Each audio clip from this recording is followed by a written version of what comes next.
Sekali lagi selamat pagi. Saya sangat senang RPTRA ini makin banyak, walaupun saya harus juga menyisikan waktu. Karena rata-rata penyumbang tuh maksa saya datang. Saya bilang boleh nggak kalau kamu nyumbang 3, saya tanda tangannya 1 aja di satu lokasi, terus papannya 3 gitu loh. Supaya saya nggak usah datang ke 3 lokasi. Tapi katanya enggak, maunya pokoknya tiap lokasi harus datang.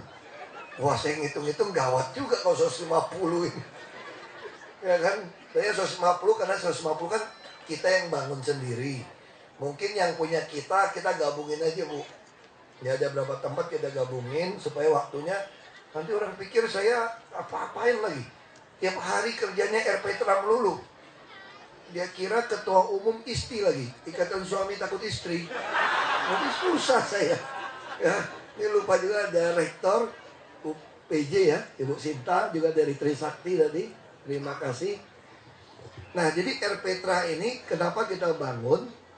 Kami ingin Bapak Ibu dari yang kecil sampai yang tua itu ngumpul di satu tempat.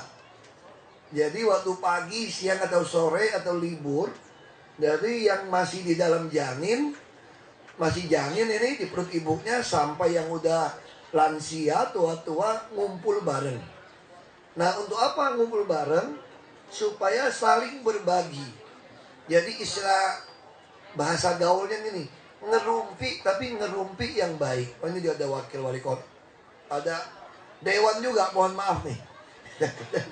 Lewat juga ada Pak Topo. Mohon maaf ya, saya paling stres yang terhormat sebetulnya. Contekannya juga kurang lengkap tadi saya baca. Nah, saya ingin Bapak Ibu kumpul, ngerumpinya yang baik. Jadi ngerumpinya kira-kira gini. Kenapa anaknya nggak sekolah? Kira-kira gitu kan.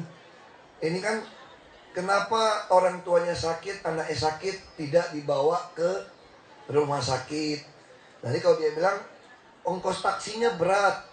Kalau kita mesti, kan tidak bayar di puskesmas, tapi naik taksinya kan bayar. Nah, kalau seperti itu, minta Pak Lurahnya, minta dokternya yang datang untuk yang nggak mampu pakai taksi. Karena kami ke depan, nanti 1.250 orang, itu ada satu dokter yang tanganin. Jadi masyarakat itu harus dicegah jangan sakit. Jadi semua harus sekolah, semua harus sehat. Lalu bagaimana soal misalnya ada bakat usaha? Kami sekarang sebetulnya sudah menyalurkan pinjaman hanya 1% per bulan. Saya sedang ngatur sama Bank DKI, minjem duit buat modal itu kira-kira hanya 0,5% per bulan. Jadi kalau Bapak Ibu pinjam 10 juta, itu setahun itu hanya 600.000 pinjamannya nih. Nah, kita akan coba, tapi ngaturnya bagaimana? Nah, salah satu adalah di RPTRA. Kita juga akan membeli tanah banyak, membangun tempat dagang. Nah, saya selalu ingin Bapak Ibu dagang. Orang harus jualan, harus tanam sesuatu. Nah, ini untuk menolong perekonomian. Lalu harga beras, makanya saya ada Pak Haji Arif di sini, Food Station kan. Kita udah mulai mampu menjual beras seliter hanya Rp7.000. Jadi RPTRA juga bisa satu pusat untuk jualan beras. Daging kami juga lagi usaha. Jadi daging ayam kita memang motongnya lebih higienis. Umat muslim itu diajarin, saya sekolah Islam sampai SMP ya, SD SMP sekolah Islam. Kalau motong ayam itu darahnya mesti netes habis baru direbus kan, kira-kira gitu kan.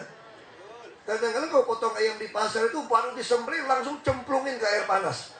Saking mau cepatnya itu loh. Itu menyalahi nggak aturan? Nggak cocok itu. Jadi kita ada pemotongan ayam yang sangat higienis dan islami. Mesinnya didatangkan dari Jerman. Jadi dari disembelih sampai dia masuk pakai rantai, masuk sampai direbus, buang bulunya itu udah dihitung sampai darahnya akan netes habis. Nah, ini nih penting. Sama daging sapi juga. Daging sapi mulai naik nih, 120.000, 130.000 lagi nih. kita udah kerjasama dengan NTT. Kita punya stok sapi. Tadi pagi saya baru WhatsApp itu ya dengan Dirut Dharma Jaya dan Menteri Perhubungan. Saya minta jatah kapal sapinya itu kasih ke DKI supaya kita bisa kirim daging lebih murah ke Jakarta. Nah, kami juga akan masuk mulai nanti minyak sayur, jagung, bawang, cabai. Nah, kita kan mulai masuk nih dalam Pasar Jaya. Nah, saya ingin Bapak Ibu tidak stres supaya harga sembako tidak naik-naik. Nah, naik bus juga kita akan buat murah. Bus sekarang kami lagi coba maksa seluruh bus itu harus ikut kami Transjakarta. Kalau tidak mau ikut, bangkrut sendiri. Karena mana ada Metro Mini jelek, kami mau tempelin Transjakarta. Harganya 3,5, pakai AC. Pasti ibu-ibu, bapak-bapak pindah yang lebih baik, betul nggak? Nah, jadi kalau mereka mau, kami akan bayar rupiah per kilometer. Karena mereka jangan bangkrut. Terus Bapak Ibu kalau punya rekening bank di Bank DKI, terima gaji macam-macam di Bank DKI, itu naik busnya nggak usah bayar. Nggak usah bayar. Yang penting buka rekening bank di Bank DKI. Nah, sekarang kita mulai merancang. Tahun ini Bapak Ibu juga nggak usah bayar pajak bumi bangunan PBB. Untuk yang rumahnya, tanahnya berharga di bawah 1 miliar. Nggak usah bayar. Nggak usah bayar PBB itu. Supaya Bapak Ibu nggak pindah. Nah, terus yang belum punya IMB, yang di bawah 100 meter, tolong datang ke PTSP di kantor lurah camat, diurus IMB-nya. Nggak bayar juga IMB-nya. Termasuk buat gambar arsitek kan mesti bayar selama ini. Gambar petanya itu. Sekarang kami yang bantu gambarin, jadi nggak usah bayar juga. Yang untuk di bawah 100 meter. Nah, nanti ke depan, kalau harga tanah kita makin naik, ada RPtra segala macam kan, harga tanah kan jadi baik. Kagak banjir lagi, kita bikin normalisasi sungai, harga tanahnya akan naik. Nanti tanah Bapak Ibu di atas 1 miliar kan? Masa bayar PBB lagi? Nah, kalau sampai itu terjadi, nanti saya buat lagi aturan. Tanah yang di bawah 100 meter persegi tidak perlu bayar PBB juga. Karena kalau 10 juta 100 meter sudah 1 miliar. Tambah bangunan, repot. Tapi kalau Bapak Ibu bilang gini, kalau saya punya tanah 200 bagaimana? Enak aja, lu udah orang kaya di Jakarta ada 200 meter. Itu udah orang kaya. 100 meter aja udah lumayan kaya tinggal di Jakarta. Karena harga tanah nih, kalau kayak begini ya, dikasih jembatan numpang lewat, ini bisa 10-20 juta. Nah, saya harap, lalu kok tanah-tanah ini gimana kamu bikin jadi bagus? Misalnya gitu ya. Ada kawasan padat, banyak kebakaran. Kita bangun apartemen sajalah. Saya sudah minta Pak Wali Kota sosialisasi. Jadi kalau Bapak Ibu punya tanah 100 meter, bangunannya jelek, lingkungannya jelek, pengen jadi apartemen mewah, udah gampang, kasih sama Pemda saja. Tanah 100 meter, waktu udah jadi apartemen, kita kasih 150 meter, jadi 1,5 kali. Kalau satu unit 30 meter, berarti Bapak Ibu dapat 5 unit apartemen, sertifikat. Jadi Bapak Ibu bisa sewain. Jadi tidak mungkin, saya tidak ingin Jakarta tambah maju. Nanti sudah ada kereta api cepat, MRT, LRT, busnya baik, macet, banjir juga udah dikurangin, udah hampir nggak banjir semua, genangan juga cepat turun, harga tanah naik begitu tinggi, saya khawatir Bapak Ibu tersingkir keluar dari Jakarta nanti. Ada yang tergoda jual, ada karena nggak mampu bayar pajak. Makanya saya ingin PBB nanti ke depannya 100 meter ke bawah, sekarang 1 miliar dulu, tidak perlu bayar. Ada kesehatan, ada kartu Jakarta Pintar, ada usaha, bunga yang baik. Saya yakin Bapak Ibu nggak pengen tinggal di Depok atau di Bekasi, enakan di Jakarta, betul nggak? Jadi tidak mungkin tersingkir. Kita tidak mungkin membiarkan kota Jakarta itu tetap kumuh, nggak bisa. Kita harus jadikan Jakarta ini sejajar dengan kota dunia. Tapi waktu berhasil menjadikan sejajar kota dunia, Harga tanah juga mahalnya minta ampun. Makanya harga tanah waktu naik, kita harus tawarkan bisnis. Kalau jadi bangunan 1,5 kali bagaimana? Nah terus bagaimana anak-anak? Anak-anak harus kuliah. Jadi KJP kami tahun ini kami lagi hitung. Jadi yang punya KJP di SMA, kalau dia pintar, jangan patah semangat. Biar dia coba tes masuk perguruan tinggi negeri di seluruh Indonesia. Kalau dia berhasil masuk perguruan tinggi negeri seluruh Indonesia, KJP-nya akan saya teruskan sampai dia selesai kuliah. Jadi tahun ini akan kita melakukan itu juga. Jadi tidak ada orang yang membuat orang itu patah semangat. Saya waktu kuliah di Trisakti, kalau bapak saya datang bawa duit ini ya, ke Trisakti mahal dulu tuh. Bayarnya mahal banget. Karena gagal masuk UI kita. Mau tes UI nggak dapat.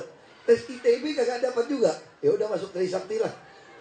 Masuk Trisakti itu, bapak saya kalau datang, pasti ngomongannya kurang enak dong. Dia datang nganter duit, dia masih gini sama saya. Dulu kan susah kirim bank itu susah. Dari kampung mesti bawa kontan tuh duit untuk bayar itu. Bapak saya masih bilang gini, jangan belagu kamu ya, jangan sombong ya. Masih banyak di kampung kita tuh yang pintar, lebih pintar dari kamu. Cuma masalahnya mereka bukan anak saya. Kalau mereka anak saya, pasti lebih pintar dari kamu. Cuma karena bapak emaknya nggak ada uang. Ya kamu jangan sombong ya, belajar benar-benar ya. Pasti itu ngomongannya. Saya udah hafal kalau datang pasti itu. Tapi setelah saya pulang ketemu teman saya pikir yang disebut bapak saya benar.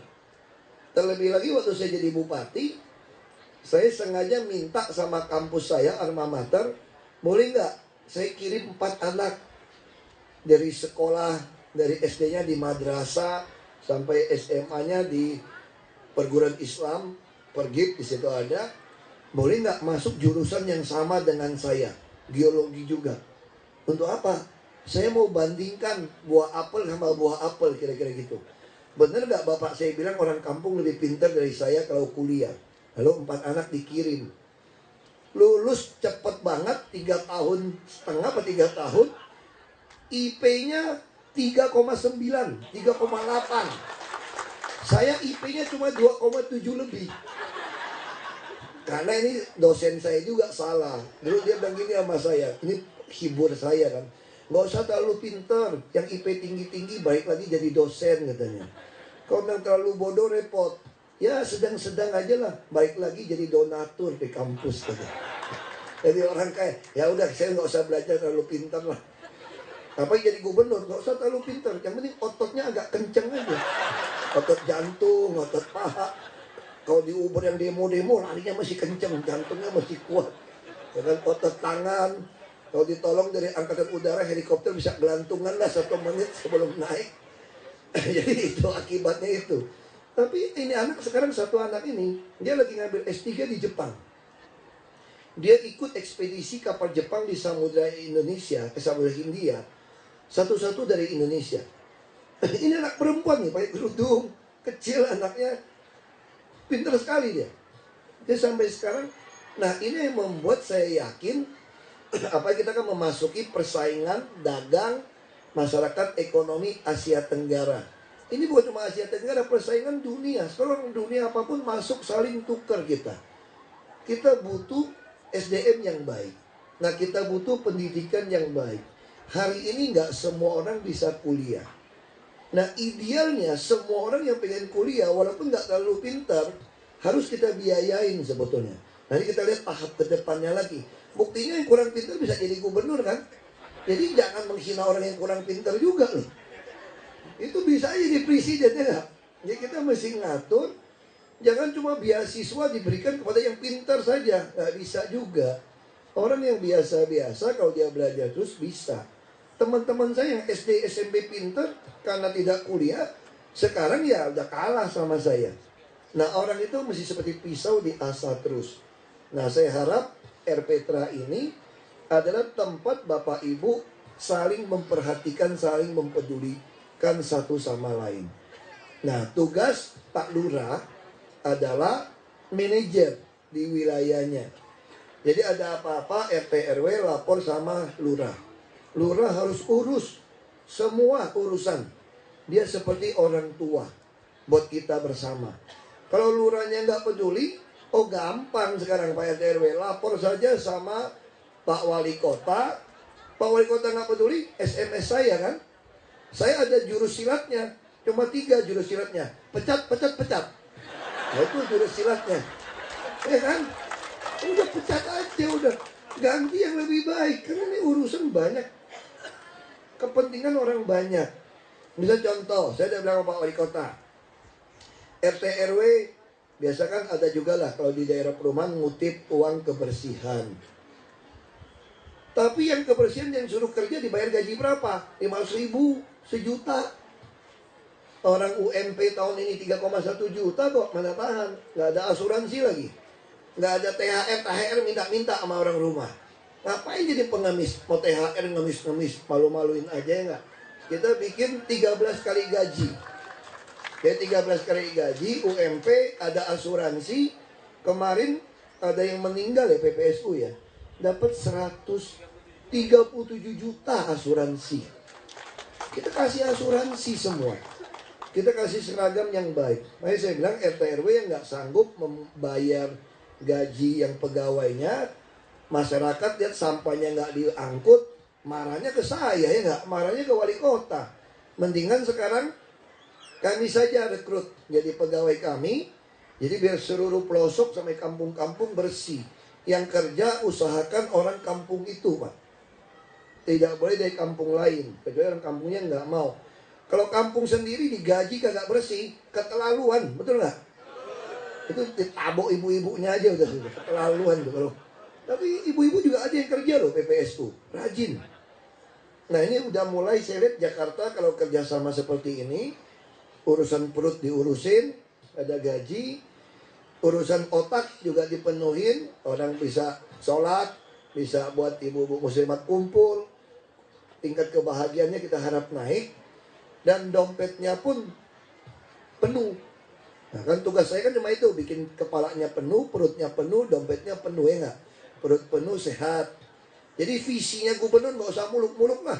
Kalau saya bilang visi yang benar Bapak Ibu nggak bisa hafal. Menjadikan kota Jakarta jadi modern, tertata rapi. Wah pusing, saya aja pusing hafalinnya.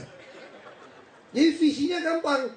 Membuat penuh kepala, perut, dompet. Itu aja. Kepalanya penuh artinya tingkat bahagianya, rohaninya, pendidikannya dipenuhi. Perut penuh artinya sehat. Dompet penuh semua sudah tahu artinya apa. Berduit, kira-kira gitu kan. Makanya kami mau subsidi. Subsidi di dalam angkutan umum, subsidi di kesehatan, subsidi pendidikan, tapi bukan uang tunai. Ya, jadi kalau Bapak Ibu pakai KJP narik uang tunai, pasti saya penjarakan. Ya saya nggak mau disalahgunakan. Padahal kalau saya mau nakal, biarin aja lah supaya senang sama saya. Saya enggak.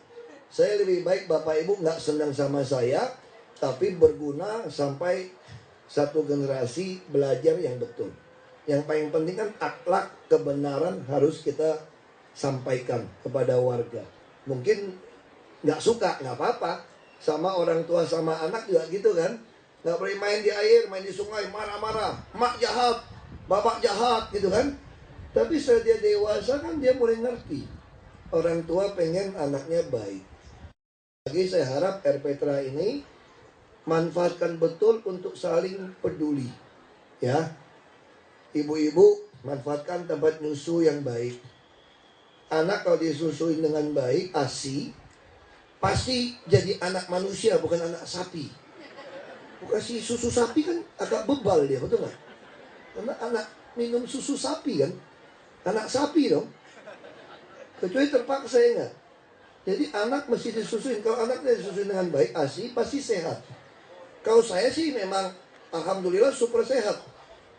Nyusu sama emak saya dan nenek saya soalnya. Nenek saya punya anak yang paling bontot, ibu saya paling tua. Bedanya nggak sampai setahun. Habis nenek saya melahirkan yang si bungsu, paman saya, pakcik saya, ibu saya melahirkan saya.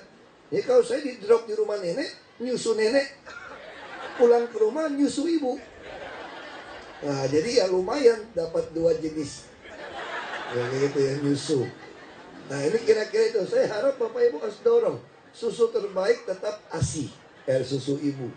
Ya, jadi orang bisa tumbuh sehat, bisa cerdas semua karena sebenarnya dari ASI. Ibunya juga mesti makan yang baik. Cocok tanam juga harus belajar yang baik. Nah, jadi saya berpikir tidak ada lagi alasan Bapak Ibu untuk mengeluh. Semua harus bersyukur. Bagaimana kalau jadi tua tidak ada uang? Mau hidupnya enak? Sudah, kami lagi siapkan panti werda untuk orang tua, tapi bentuknya villa di Ciangir. Bisa cocok tanam, tinggal di villa, udah tinggal di situ nggak usah bayar. Satu hari kasih menu makan 30.000. Gemuk-gemuk sehat-sehat tadi. Jadi kalau orang tua berantem melulu di rumah, kesel sama mantu, anak, cucu, rumahnya sempit, udah tinggal aja di panti. Nanti seminggu, 2 minggu sana bosan, balik lagi berapa hari, balik lagi sana. Kita lagi akan bangun mulai tahun ini, saya kira lagi rancangan, tahun depan mulai kita akan bangun. Jadi villa-villa bentuknya untuk orang-orang tua yang kurang beruntung. Kami juga akan mulai bangun rumah sakit palliative care. Di Pasar Minggu sudah ada 1 lantai, tapi masih rumah sakit. Kami akan bangun di X Tanah Sumber Waras. Jadi kalau orang memang diizinkan Tuhan mengalami musibah, kena kanker stadium 4, nggak mungkin diobatin lagi, jangan taruh di rumah sakit. Kami akan taruh di apartemen mewah sambil rumah sakit. Tapi suster dokter urusin sambil menunggu sampai dipanggil pulang. Dan dalam teorinya biasanya lebih lama pulang ke surganya dia. Karena terlalu nyaman tinggal di, kalau dibalikin ke rumah yang sempit, wah cepet tuh. Kayaknya ke surga lebih enak kan. Tapi kalau apartemen baik, kayaknya surga di sini tahan sebentar gitu. Jadi orang itu kadang hati yang gembira itu adalah obat sebetulnya. Nah kalau hati dia gembira, dia akan lebih cepat pulih, bukan obat-obat. Ini penelitian terakhir. Nah doakan kami akan segera bangun di rumah sakit X Sumber Waras. Itu ada apartemen buat nampung orang yang sudah stadium 4. Sekarang pun sudah ada. Jadi kalau Bapak Ibu ada keluarga yang kena kanker dipulangin dari rumah sakit ke rumah, itu bisa langsung hubungin lurah. Kita ada dokter perawat yang akan datangin merawat. Jadi kita akan mulai lakukan. Daripada disuntik di rumah sakit, lebih baik kami pinjamkan alat di rumah saja. Jadi dokternya yang datang supaya dia merasa menunggu masa hidupnya itu bisa bersama keluarga. Nah ini yang akan kita lakukan terus. Jadi kami urus orang dari janin sampai masuk liang lahat sekarang. Jadi kalau kuburan masih ada yang minta upeti, bayar, laporkan ke Pak Lurah. Bisa laporkan SMS ke saya juga. Kalau ketahuan kita juga langsung jurus silat tadi, pecat. Nah ini jurus silatnya. Jadi saya ingin tidak ada lagi pungli atau pemerasan. Izin surat sudah cepat, tinggal KTP. IKTP Bapak Ibu masih susah ya. Karena mesin cetaknya mesti belinya versi mereka, pusing saya. Nah kita akan beli yang banyak mesin cetak, mesin KTP, karena ini urusan Kemendagri. Kalau mesinnya datang April ini, saya yakin tidak ada lagi antrian juga. Itu aja dari saya. Terima kasih untuk dukungannya. Setelah saya tidak di sini, harap dirawat, dipelihara. Ini milik Bapak Ibu semua. Terima kasih.